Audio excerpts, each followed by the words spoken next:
Kwenye Mhubiri 11 mstari wa 5. Mhubiri 11 mstari wa 5 anasema, kama vile wewe usipojua njia ya upepo ni ipi, wala jinsi mifupa ipoavyo tumboni mwake mjamzito, kadhalika hujui kazi ya Mungu afanyaye mambo yote. Expectation utakazoziweka wewe, automatic the expectation kama Mungu atanizuilia nisitupe kwenye tundu la simba.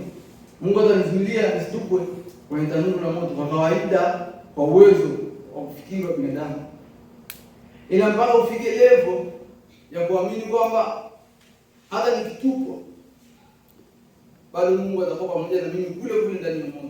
Ndio level sasa unataka ufike ili uone purpose yako ikitimia.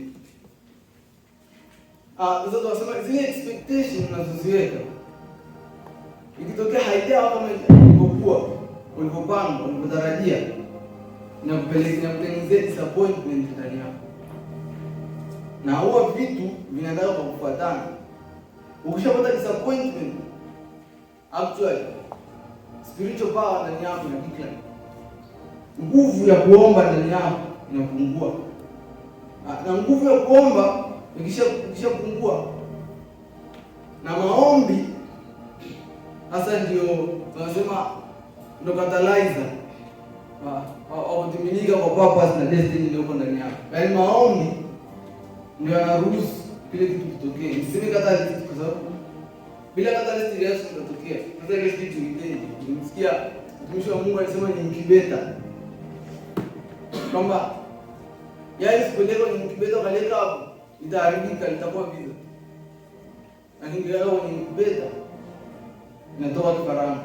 Sasa ndio hizi maombi yanachukua. Nguvu ya maombi kisha kupungua ndani yako, na ndio kitu shetani Mungu anapambana nacho kwanza kabla ya yote. Nguvu ya maombi kisha kupungua ndani yako, automatic unapotea kwenye ramani.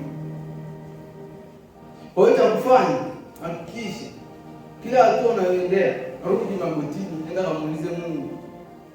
Hapa nakitaji, hapa navukaji, hapa naendaje?